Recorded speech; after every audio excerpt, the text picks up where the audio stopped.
Think it doesn't matter what time of the day that you eat your meals or your biggest meals? Well, maybe it does. Maybe it doesn't. I don't know. We're going to talk about it. So, my name's Alyssa Cohen, and I am a functional diagnostic health coach, which means that I use functional lab testing and health coaching to help women who struggle with digestive issues, fatigue, weight loss, and hormonal imbalance. And I help them make a transformation in their life, really, and get them back living the wonderful lives that they're meant to live. So, eating can be really confusing. What to eat, when to eat, how much to eat. There's so much conflicting information out there, and even for myself, someone who researches this stuff all the time, it can still be really confusing and hard to figure out what to do and then implement what to do too. So, does it really matter what time of day we eat? As long as we're eating whole, healthy, real food, and not eating too much in general. Of course, that can make us gain weight, but it shouldn't really matter when we get our calories, right? Well, that might not be so much the truth. So we're going to talk about two reasons why it does matter when we get most of our calories and what time of the day we're having our biggest meal, especially if you're struggling with things like weight loss and blood sugar regulations, which can affect our hormones and all that kind of stuff. So I'm sorry if it's kind of loud. My husband is weed whacking, and we're dog sitting a dog, and he's inside barking, so there's noise everywhere. I'm trying to be in the quietest place I can be, but so this is one of the reasons why it matters when we eat our biggest meals. So our bodies follow something called a circadian rhythm. So just like the sun comes up in the morning and it goes down at the end of the day, our bodies do something like this also. So we're more active in the beginning of the day and throughout the day, and then our activity decreases at night, and then we sleep at night, of course. So these clocks, the circadian rhythm and our internal clock, regulates our genes and our metabolism and our hormone balance and inflammation, insulin secretion, fat distribution, all these sorts of things. And there's lots of different things that can influence our circadian rhythm, so like light exposure and use of electronics and our exposure to being outdoors and things like that. But the timing of our meals is another thing that can really affect that circadian rhythm and that circadian clock.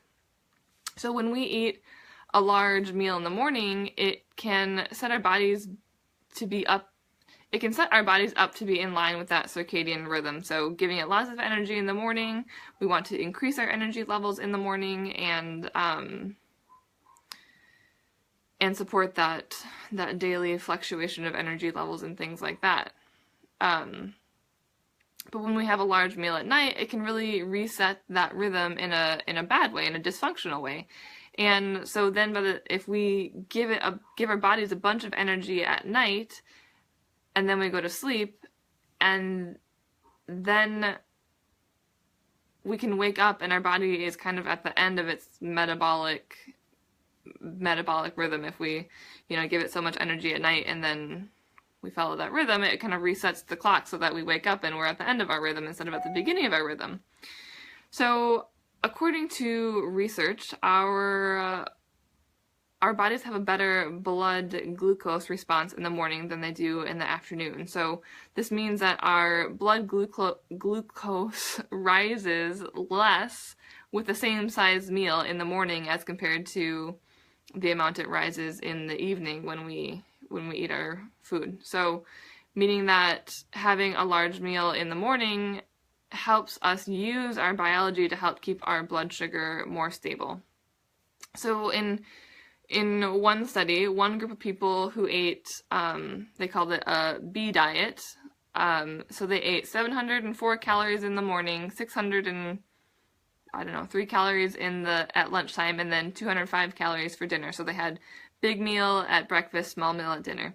And then there was a group of participants who had the D diet. So they had 205 calories in the morning, 603 at lunch, and 703 at dinner. So they had small breakfast, large dinner. what they found was people in the B diet group, so the people with a large breakfast, had 20% lower average blood glucose or blood sugar throughout the day, 20% higher average insulin, so that their body was, insulin is our hormone that responds to help keep our blood sugar stable. So their body responded more positively with insulin. And they had 24% lower blood glucose peak, so their blood sugar was spiking less after a meal than when they had the larger meal in the morning. And also, even though both groups had the same lunch, the group that had the bigger breakfast experienced 25% lower glucose after that lunch meal and 23% higher insulin than the large dinner people. So not only does this have some really cool implications for people who struggle with diabetes and insulin resistance and things like that, but using this knowledge to our benefit can really help us stabilize our blood sugar, and having stable level blood sugar is a huge needle mover when it comes to weight loss and health and, any kind of health condition, really. So in addition, reason number 2, reason number 1 is that stable blood sugar component, but reason number 2 is we need to work with our body's clock and use it to our advantage instead of trying to work against it. So our bodies have a job to do overnight. So according to the Chinese clock, nighttime is the time of the triple heater, which is kind of like our hormone, endocrine balance kind of stuff, time of the gallbladder, and time of the liver, and time of the lungs. So these are the 4 body systems that kind of heal and regenerate and things like that overnight. So when we eat a large meal before we go to bed, we spend a ton of energy on digestion, and we don't allow enough energy for these different body systems to heal themselves. So we don't allow enough energy for our liver to detoxify. We don't allow enough energy for our hormones to heal and balance themselves. We don't allow enough energy for our gallbladders to flush and detoxify and things like that. And so when we have that large meal at night, we really work against another aspect of our body's natural rhythm. So what does this mean for you? What do we do with this? It means give it a try. I think that most of us tend not to eat a very large breakfast because, I don't know, maybe we're not hungry in the morning, or we've been told not to, or I don't know, we're trying to lose weight, and so we think that if we eat less in the morning, then it'll set us up to eat less during the day or whatever. But play around with that idea of breakfast like a king and dinner like a pauper. And honestly, this has always been a struggle for me. I'm one of those people who gets home from work and I want to eat because I feel like I was stressed all day, and eating a large meal is kind of like a way to connect with your family. We sit down at the dinner table and we connect with our family over a meal, and so I've always been attuned to having that larger meal at night.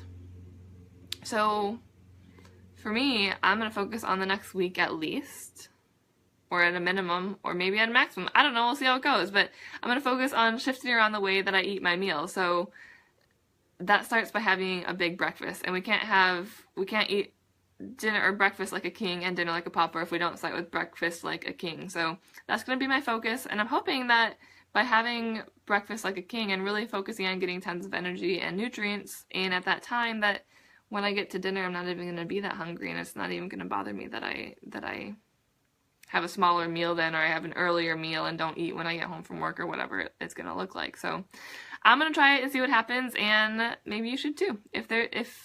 If hormonal balance or digestive issues or weight loss, fatigue, any of these things are something that you struggle with, try this and see what it works for you. It can't hurt, and all we can see is just that experiment, n=1. What works best for my body, and let me experiment around with it and figure it out. So I'd love to know if you try this at home, if this is something that you've played with before, if this is really difficult for you. Maybe we can come up with some ways to make this a little bit easier for you.